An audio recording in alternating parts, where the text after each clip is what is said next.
Good morning students, let's start chapter 4 the rat trap.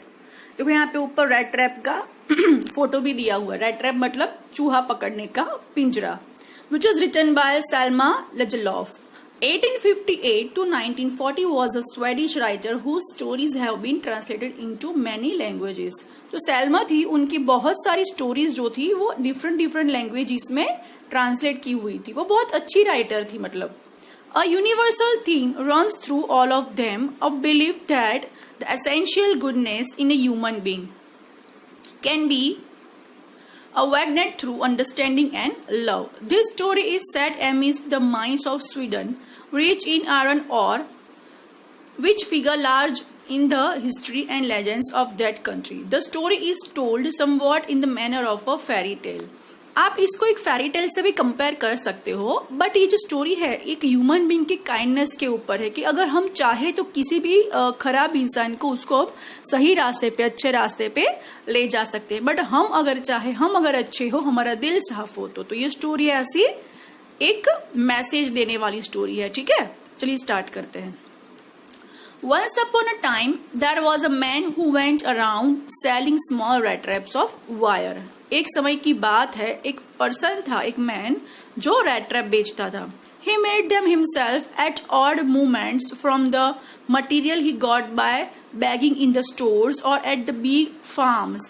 और वो जो वायर का बना होता है वो मटेरियल कैसे लाता था रैट ट्रैप बनाने के लिए? भीख मांगता था या फिर स्टोर में जाके भीख मांगते। थोड़ा बहुत जो पैसे उससे जमा होते थे उससे वो रैट ट्रैपिंग के लिए, वो जो रैट ट्रैप था उसके लिए वो वायर खरीदता था और फिर अपने आप को बनाता था। But even so the business was not specially profitable. But ये जो बिजनेस, ये मतलब बिजनेस तो नहीं कह सकते, बट उसका जो काम था वो कुछ उसको मुनाफा, कोई प्रॉफिट नहीं देता था उसको। So he had to resort to both begging and petty thievery to keep body and soul together. तो वो तो क्या करता था साथ में थोड़ी बहुत मतलब छोटी छोटी चोरियां भी करता रहता था ताकि वो अपना सरवाइव कर सके, अपना घर चला सके, खाना पीना। एक्चुअली वो अकेला ही था, घर में कोई था नहीं, बट उसको भी 2 टाइम खाने के लिए तो चाहिए ना। Even so, his clothes were in rags, his cheeks were sunken, and hunger gleamed in his eyes. Okay, अब वो क्या बोल रहा है कि उसके कपड़े फटे हाल थे, उसके जो चीक्स थे वो भी बैठे हुए थे, वो गड्ढे हो जाते ना गाल में, ऐसे थे। और उसकी जो आंखें थी वो जैसे कितने दिनों से उसने खाया नहीं है, इसे जो उसकी भूख होती है वो कितना कमजोर है, मजबूर है, वो उसकी आंखें बता रही थी, उसका फेस जो है वो बता रहा था। तो हम उसका फेस देख के, उसकी आंखें देख के हम उसको जज कर सकते थे कि भाई इसने कितने दिन से नहीं खाया, इसकी हालत कैसी है।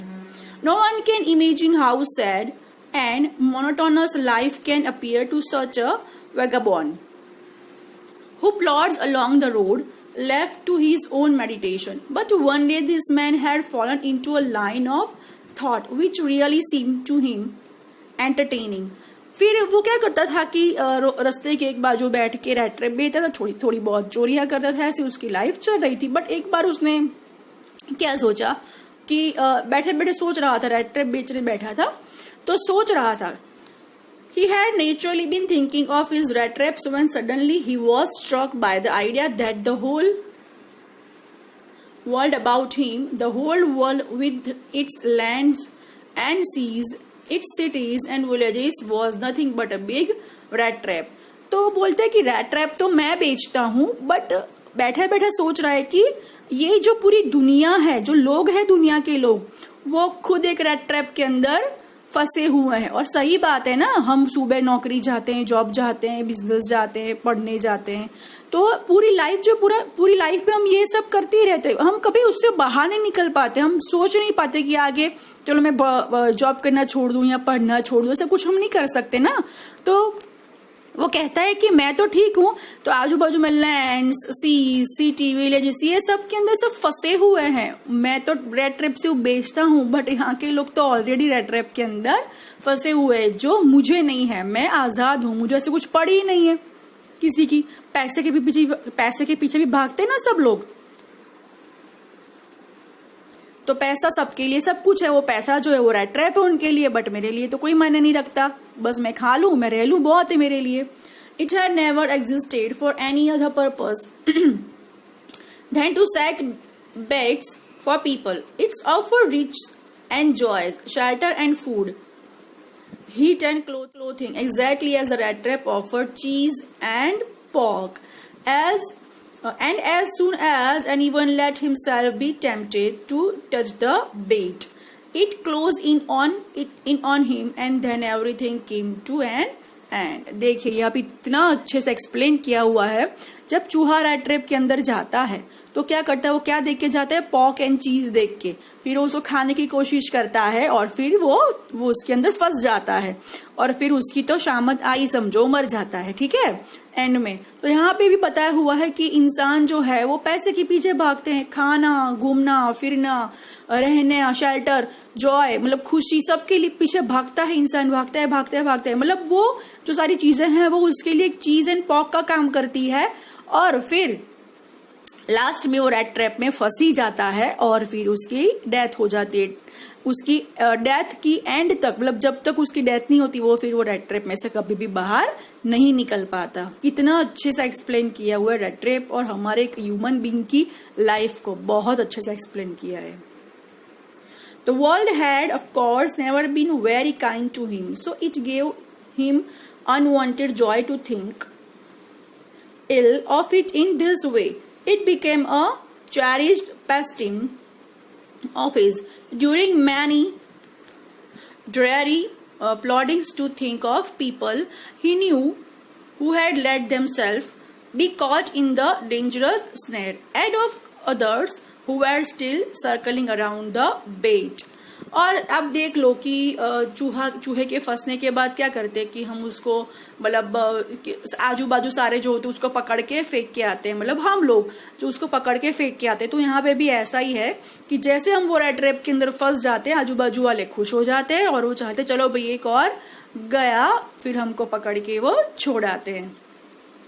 One dark evening, as he was trudging along the road, he caught sight of a little grey cottage by the roadside, and he knocked on the door to ask shelter for the night. अब एक दिन की बात है, वो चलते चलते थोड़ा रोड के दूसरी साइड चला जाता है, थोड़ा अंदर चला जाता है. वहां पे फिर वो देखता है कि एक झोपड़ी है, तो वो कहता है कि वहां पे शेल्टर, मतलब उस वहां पे सहारा लेने के लिए वो नॉक करता है कि भाई आज की रात मैं यहाँ पे रुक जाऊँ, क्योंकि ठंड भी रहती है रात को ज्यादा वहां पे. तो nor was he refused. Instead of the sour faces which ordinarily met him, the owner, who was an old man without a wife or child, was happy to get someone to talk to in his loneliness. और फिर वहां पे दरवाजा खुलता है तो वहां पे वो देखता है कि एक ओल्ड मैन है, मतलब अकेला रहता है, कोई उसकी फैमिली में है नहीं. तो उसको अच्छा लगता है कि चलो कोई तो आया, मैं अकेला रहता हूँ, लोनलीनेस दूर करने के लिए. तो वो उसको देख के खुश हो जाता है कि इसको, वो रेड ट्रैप जो बनाता है उसको देख के. Immediately he put the porridge pot on the fire and gave him supper. Supper मतलब खाना. तो वो फिर फटाफट क्या करता है, आग के ऊपर वो पॉट रखता है और फटाफट खाना बनाना उसको शुरू करता है और उसको खिलाता है. Then he caved off such a big slice from his tobacco roll that it was enough both for the stranger's pipe and his own. Finally, he got out an old pack of cards and played